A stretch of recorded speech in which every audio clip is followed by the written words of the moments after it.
नमस्कार, मैं हूं पवन त्यागी। राहुल गांधी की जो लोकसभा की सदस्यता रद्द हुई, उसके बाद राहुल गांधी ने अपना प्रोफाइल भी चेंज कर लिया है और उसमें अनक्वालिफाइड एमपी लिख दिया है। लेकिन अब राहुल गांधी की बहन प्रियंका गांधी वाड्रा उसके बचाव में उतरी है। पूरी कांग्रेस जहां एक तरफ ये कवायद करने में लगी हुई है कि वो राहुल गांधी को कैसे महामानव सिद्ध करे। मैंने पहले भी कई बार कहा कि जब भारत जोड़ो यात्रा पर राहुल गांधी निकले तो जो पीआर कंपनी इन्होंने हायर की थी और जो कांग्रेस के जो कार्यकर्ता साथ में चल रहे थे, जो जयराम रमेश रोज प्रेस कॉन्फ्रेंस करते थे, सबका प्रयास ये था कि वो राहुल गांधी को ऐसा दिखाने की कोशिश कर रहे थे कि राहुल गांधी एकमात्र वो व्यक्ति है जो देश का प्रधानमंत्री बनने की योग्यता रखता है। और अब इसी कड़ी में जब वो अपने बदजुबानी को लेकर के एक कम्युनिटी जो ओबीसी कम्युनिटी है, मोदी कम्युनिटी, उसको अपमानित करने के आरोप में उनको 2 साल की सजा हुई और अपने कर्मों के कारण उनकी लोकसभा की सदस्यता रद्द हुई।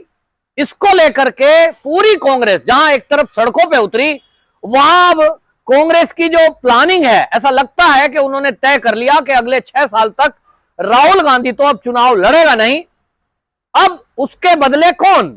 तो जैसा कि कांग्रेस का इतिहास है कि वहां गांधी खानदान के आगे वो सोच नहीं सकते, वहां गांधी खानदान के अलावा किसी के बारे में विचार नहीं किया जाता। गांधी खानदान के बारे में इतना कांग्रेस के लीडर बात करते हैं, वो कह रहे हैं साहब गांधी परिवार के लिए तो ये कानून भी अलग होना चाहिए था, यानी इनको छूट हो। क्या दलील रखते हैं? कहते हैं साहब इन्होंने देश के लिए बहुत कुछ किया है।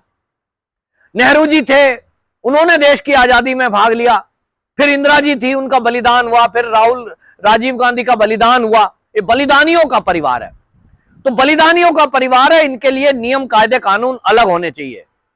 तो भाई राहुल गांधी जी, आपकी सरकार सत्ता में थी और 1993 में जो कानून आपने फाड़कर फेंका, आप सत्ता में थे, उसको कर देते उसी समय, ये तय कर देते कि राहुल गांधी के लिए मात्र 6 महीने की सजा होगी और बाकियों के लिए 2 साल की होगी। गांधी परिवार का जो व्यक्ति होगा उसकी लोकसभा, राज्यसभा या विधानसभा की सदस्यता रद्द नहीं होगी, अगर कितनी भी बड़ी सजा हो जाए, लेकिन बाकी लोगों की होगी। भाई आप कानून बना देते। लेकिन अब जो प्रियंका गांधी वाड्रा है, वो अब आगे बढ़कर वो विचार रख रही है और वो बचाव में उतरी है और वो ये कह रही है कि राहुल गांधी तो हार्वर्ड यूनिवर्सिटी, कैम्ब्रिज यूनिवर्सिटी से पढ़े लिखे हैं, इतना पढ़ा लिखा कोई नेता, भाई उसको आप पप्पू क्यों कह रहे हो? तो पप्पू कहने शब्द पर ऑब्जेक्शन है। प्रियंका गांधी वाड्रा राहुल गांधी के बचाव में उतरी है और वो ये कह रही है कि मेरे भाई को पप्पू क्यों कहते हो? वो तो जो विश्व की 2 बड़ी यूनिवर्सिटियों से पढ़ा लिखा है। तो भाई प्रियंका गांधी वाड्रा जी, ये तो आप राहुल गांधी से पूछें, उन्होंने खुद कहा कि मैं क्या पप्पू हूं।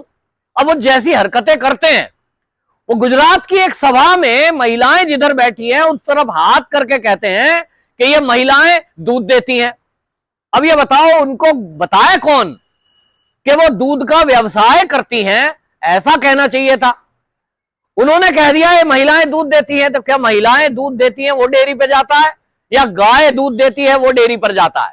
और इसलिए पब्लिक हंस पड़ी। पब्लिक ने कहा ये कैसा नेता है भाई, इसको ये नहीं पता कि कहना क्या है। अगर इसको भाषण देना है, उस भाषण में क्या कहता है? एक भाषण में राहुल गांधी भाषण दे रहे हैं कि आप देख रहे हैं ये आसमान में जो गिद्ध उड़ रही है, ये गिद्ध जो है यहां क्यों उड़ रही है?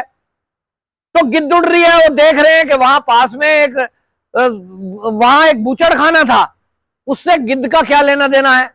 फिर राहुल गांधी भाषण देते हैं कि मैं एक ऐसी मशीन लाऊंगा जिसमें एक तरफ से आलू डालेंगे और दूसरी तरफ से सोना निकलेगा।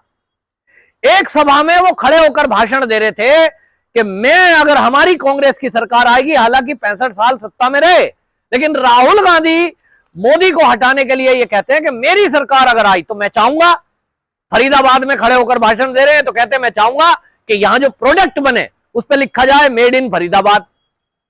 अब लोग पप्पू इसलिए कह रहे हैं भैया, जो भारत में सामान बनता है वो चाहे मद्रास में बने, चाहे वो मुंबई में बने, चाहे वो दिल्ली में बने, तो मेड इन दिल्ली नहीं लिखा जाता, देश का नाम लिखा जाता है। और इसलिए भारत के अंदर जितनी भी कंपनियां काम कर रही हैं, वो जो प्रोडक्ट बनाती हैं उन पे लिखा जाता है मेड इन इंडिया। जो कहीं चाइना में कोई कंपनी है, वो चाइना के बीजिंग में है या किसी और शहर में, शहर का नाम थोड़ा ही लिखा जाता है। हार्वर्ड यूनिवर्सिटी के पढ़े लिखे, कैम्ब्रिज यूनिवर्सिटी के पढ़े लिखे, इतने बड़ी बड़ी यूनिवर्सिटी के पढ़े लिखे को तो ये पता ही होना चाहिए कि जब देश में कोई कंपनी सामान बनाती है तो वो देश का ठप्पा लगता है, ना कि उस कंपनी के नाम के साथ शहर का। अब लोग कह रहे हैं कि जिन युवाओं को वो संबोधित कर रहे थे, वो युवा भी कैम्ब्रिज से पढ़े हुए नहीं है, हार्वर्ड से पढ़े हुए नहीं है। जिन युवाओं को वो कह रहे थे कि मैं चाहता हूं कि देश का युवा नौकरी करे तो मेड इन फरीदाबाद लिखा जाए, अब वो भैया भारत की ही किसी यूनिवर्सिटी से पढ़े लिखे हैं। यूपी के लोग यूपी की यूनिवर्सिटी से पढ़े हुए हैं, वो कैम्ब्रिज नहीं गए, उनके माँ बाप के पास इतना पैसा नहीं था कि वो कैम्ब्रिज और हार्वर्ड जैसी यूनिवर्सिटी में पढ़ा सकें। लेकिन भारत की एक यूनिवर्सिटी का पढ़ा हुआ बच्चा भी, छात्र भी इस बात को जानता है कि भारत के बने हुए प्रोडक्ट पर मेड इन इंडिया लिखा जाता है। चाइना में किसी भी शहर में बना हुआ सामान हो, मेड इन चाइना लिखा जाता है, शहर का नाम नहीं लिखा जाता। लेकिन हार्वर्ड यूनिवर्सिटी के पढ़े लिखे बच्चे को यह नहीं पता और वो कह रहा है मेड इन फरीदाबाद। मद्रास में भाषण देते हैं तो कहते हैं मैं चाहता हूं मेड इन मद्रास लिखा जाए। तो भैया पढ़े लिखे होने से, डिग्री होने से बुद्धि आ जाए, ये मतलब नहीं है। जिनके पास बड़ी बड़ी डिग्रियां हैं, बड़ी बड़ी यूनिवर्सिटी की डिग्री हैं, ये जरूरी नहीं है कि उनको भी सामाजिक ज्ञान आ जाए, उनको भी देश की राजनीति की समझ आ जाए, उनको भी व्यापार की समझ आ जाए। अब ये पता नहीं है राहुल गांधी ने जिन यूनिवर्सिटियों से डिग्रियां ली हैं उनका विषय क्या है।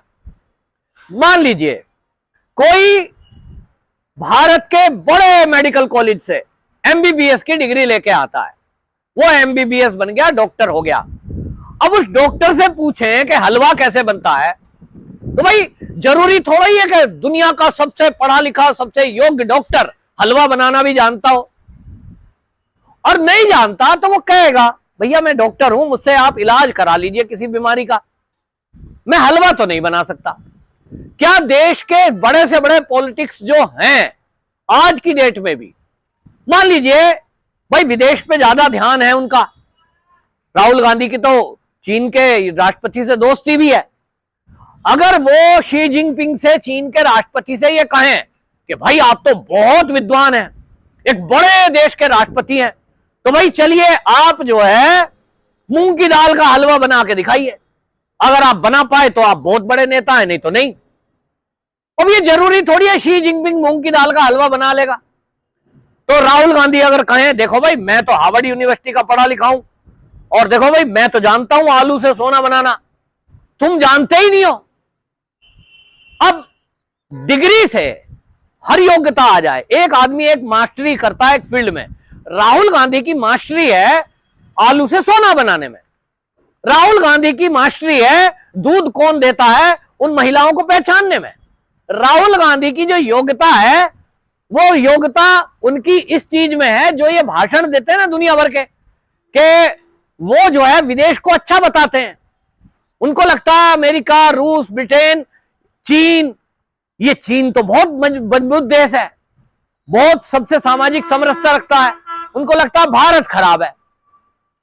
और सबसे बड़ी बात, बार बार एक शब्द, हम डरेंगे नहीं, मोदी जी से हम डरने वाले नहीं है, मोदी जी से हम डरे हुए नहीं है, बहन भी भाई भी और माता जी भी एक सुर में हम डरे नहीं है, हम डरे नहीं है। अरे भैया डरे नहीं है तो डर क्यों, बात क्यों कर रहे हो? तुम डरे नहीं हो तो तुम्हें डरा कौन रहा है? मैं राहुल गांधी जी और उनकी बहन जी और माता जी से पूछना चाहता हूं, क्या मोदी जी ने कभी आपको लिखित या मौखिक में कहीं ये कहा है कि मुझसे डरो, मैं तुम्हें डरा के छोड़ूंगा, मुझसे डरते क्यों नहीं, मैं देश का प्रधानमंत्री बन गया अब तो डरो? भैया उन्होंने कहीं नहीं कहा। फिर डर की बात आई कहां से? तुम केवल ये दिखाना चाहते हो कि हम नहीं डरते, तो डरता कौन है? राहुल गांधी जी, प्रियंका गांधी जी, डरता वो है जो कोई गलत काम करता है। तो गलत काम करा होगा तो डरना चाहिए, गलत काम करोगे तो डरोगे, और जो गलत काम कतई नहीं करता वो खुली हवा में कहता है, खुलकर कहता है मेरे खिलाफ कार्रवाई करें, हमने कोई अपराध नहीं किया और हम मुकाबला करेंगे कानून का। मोदी जी को आपने डराने की कोशिश की, देश के कई राष्ट्रभक्तों को आपने डराने की कोशिश की, राष्ट्रीय स्वयंसेवक संघ जैसे दुनिया के सबसे बड़े स्वयंसेवी संगठन को डराने का प्रयास आपने किया कि वो डरें और देश की सेवा छोड़ दें। आपने जितने अत्याचार किए, और आप कह रहा हूं तो कांग्रेस ने जितने अत्याचार राष्ट्रीय स्वयंसेवक संघ के स्वयंसेवकों पे किए, भारतीय जनता पार्टी के नेताओं पे किए, विपक्षियों पे किए, इमरजेंसी लगाकर जेल में ठूस दिया, और ये जिस तरह के काम आज तक कांग्रेस करती आई है कि आज भी जो पत्रकार हैं उनको भरी सभा में, प्रेस कॉन्फ्रेंस में आप बेइज्जती करते हैं बीजेपी का बताकर। तो ये डराने का काम आपने कोशिश की मोदी जी को, संघ को, स्वयंसेवकों को, और वो आपके अत्याचारों के आगे नहीं डरे। लेकिन तुम्हारी तरह गाना नहीं गाया, हम डरते नहीं, हम डरते नहीं, हम डरते नहीं। तो प्रियंका जी, आपके भाई को पप्पू जो कह रहे हैं वो इसीलिए कहा जा रहा है कि जब आप डरते नहीं हो, आपने कुछ किया नहीं है, फिर क्यों गाना गा रहे हो। दूसरी बात, पप्पू इसलिए कहते हैं, अभी हाल ही में राहुल गांधी ने एक प्रेस कॉन्फ्रेंस की, सबको उम्मीद थी कि मोदी कम्युनिटी का इन्होंने अपमान किया है, शायद अब उस अपमान के बदले में ये माफी मांगेंगे पूरे मोदी कम्युनिटी से और देश से। लेकिन क्या उन्होंने वहां जाकर फिर पप्पूगिरी दिखाई, बात कर दी अडानी की शुरू। अरे भाई, तुमसे पत्रकार सुनने आए थे कि तुम मोदी कम्युनिटी पर कुछ बात करोगे, लेकिन तुम बात कर रहे हो वहां अडानी और मोदी की। और उसके बावजूद आपके लेफ्ट और राइट में दो कांग्रेस के बड़े लीडर और मुख्यमंत्री दो प्रदेश के बैठे थे, एक छत्तीसगढ़ के, एक राजस्थान के, जिन दोनों ने अडानी से ग्रुप से समझौता किया हुआ है और उनके स्टेट में अडानी काम कर रहे हैं। और आप अडानी को ही ये कह रहे हो कि अडानी सबसे भ्रष्ट उद्योगपति है और उससे जो नाता रखता है, रिश्ता रखता है, वो उसकी जांच हो। और आपके लेफ्ट राइट दो लोग जो बैठे हैं वो सकपका जाते हैं कि ये तो हमारी भी जांच करा देगा राहुल। और इसीलिए लोग कह रहे हैं कांग्रेस के कि यार ये कैसा पप्पू है, ये अपने ही लोगों को है ऊपर उंगली उठवा रहा है। पत्रकार पूछ रहे हैं कि राहुल जी जवाब दो, आपके दो राज्य जो ऐसे हैं इनमें भी तो अडानी का काम चल रहा है, और अब तो कांग्रेस का तीसरा राज्य हिमाचल हो गया, अडानी के प्रोजेक्ट वहां भी चल रहे हैं। तो अगर आप अडानी को ये डिक्लेयर कर रहे हो कि वो सबसे भ्रष्ट उद्योगपति है, तो आपके 3 राज्यों में जो काम चल रहे हैं, सबसे पहले वहां एफआईआर दर्ज कराओ और अडानी के जांच कराओ, और जांच ये भी कराओ कि आपके नेता जो वहां हैं किस एवज में अडानी को काम दिया है। तो आप देखेंगे कि आपको कांग्रेस के ये तीनों मुख्यमंत्री है ना, हिमाचल के, राजस्थान के, छत्तीसगढ़ के, यही धीरे से बताएंगे पप्पू ना बनो, हमको क्यों फंसा रहे हो यार, पार्टी का फंड दिया था, ये छत्तीसगढ़ में इतना बड़ा कांग्रेसियों का कार्यक्रम हुआ, कैसे हुआ, सब बता रहे हैं ऑफ द रिकॉर्ड, सारा अरेंजमेंट जो किया गया वो कैसे किया गया, अब मुझसे मत बुलवाओ। तो कुल मिलाकर के बहन अब आई है भाई को बचाने के लिए, और खबरें ये हैं कि अब आगे आने वाले चुनाव में, क्योंकि राहुल गांधी तो लड़ नहीं सकता, 2024 के लोकसभा चुनाव में प्रधानमंत्री का चेहरा कांग्रेस की तरफ से प्रियंका गांधी वाड्रा होने वाली है, और इसलिए आजकल वो राम और रामायण और महाभारत की बात करने लगी है। देखते हैं भाई को रिप्लेस करके जब बहन आगे आई है ये कितना चमत्कार करती है। वंदे मातरम।